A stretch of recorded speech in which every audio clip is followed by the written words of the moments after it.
বাড়িঘর পরিষ্কার থাকলে কিন্তু মনে অনেক শান্তি লাগে। তার মধ্যে মেয়েদের সবচেয়ে বেশি সময় কাটে যে ঘরটায়, তা হলো রান্নাঘর।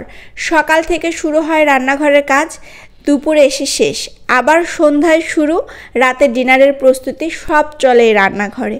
সেই ঘরটা যদি মনের মতো না হয় বা গোছানো না থাকে, কাজ করে কিন্তু তৃপ্তি পাওয়া যায় না। আজকে একটু সময় নিয়ে তেল চিটচিটে এই মশলাদানিগুলো সব পরিষ্কার করে নিচ্ছি। কি যে শান্তি লাগছে! আমরা গৃহিণীরা যারা আছি তারা এটা বুঝবো। রান্নাঘর বেডরুমের চেয়ে ছোট হয়, কিন্তু এর ব্যবহারটাই কিন্তু সবচেয়ে বেশি হয়। আর যে জিনিসটা যত বেশি ব্যবহার হয়, সে জিনিসটার ময়লাও বেশি হয়, যত্নও বেশি নিতে হয়, পরিষ্কারও করতে হয় বেশি বেশি করে। একদিনে সব কাজ করা এখন আমার পক্ষে সম্ভব হচ্ছে না, তাই আজকে মশলাদানির এই চিটচিটে ভাবগুলো দূর করার জন্য এগুলো আগে পরিষ্কার করতে বসে পড়লাম। কারণ রান্নার সময় এই কয়টা জিনিসই সবচেয়ে কিন্তু বেশি প্রয়োজন হয়। হাত দিতে আঠা আঠা ভাব অনুভব হলে কিন্তু একটুও ভালো লাগে না। তো তাই আজকে এইটা নিয়ে আগে বসে পড়ছি, আর বাকি কাজ আস্তে আস্তে সব পরে করে ফেলবো।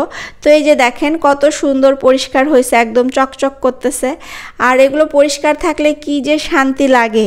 তো এই যে এখন আমি এখানে আমার যত মশলার আছে রান্নার, সেগুলো সব পরিষ্কার করে নিচ্ছি।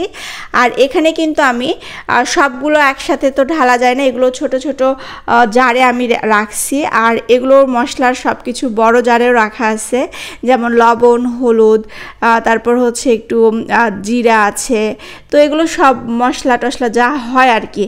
তারপর এখানে তেলটা আমি তো সয়াবিন খাওয়া হয় না, তো তেলটাও সব কিছু আছে। এইটা আমার তেজপাতা রাখা হয় এখানে।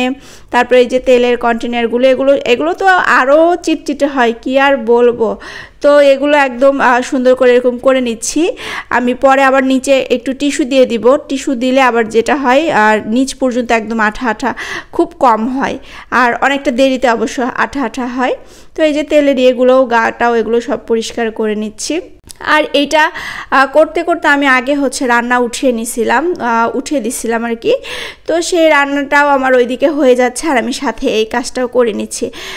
বেশিক্ষণ দাঁড়িয়ে থেকে কাজ করা সম্ভব হচ্ছে না, তো সেই জন্য অল্প আগে এগুলোই করে নিলাম, আস্তে আস্তে সব কিছু করে ফেলবো। তো এই যে সব পরিষ্কার করার পরে নিচে ফেনা থাকে, সেগুলো পরিষ্কার করে নিলাম, ওটাও মুছে নিলাম। আর এই যে দেখেন কি যে চকচক করতেছে, আর আমার মনের মধ্যে একদম শান্তি, তৃপ্তি লাগতেছে। আপনারা এটা বুঝবেন যারা আমরা গৃহিণীরা আছি। এই যে আমার রান্না বান্না একদম কমপ্লিট। আজকে দুপুরে মাংস রান্না হয়েছে, তো রান্না কমপ্লিটও হয়ে গেছে, আর ওইদিকে আমার হাতের কাজগুলো আমি সেরে ফেললাম।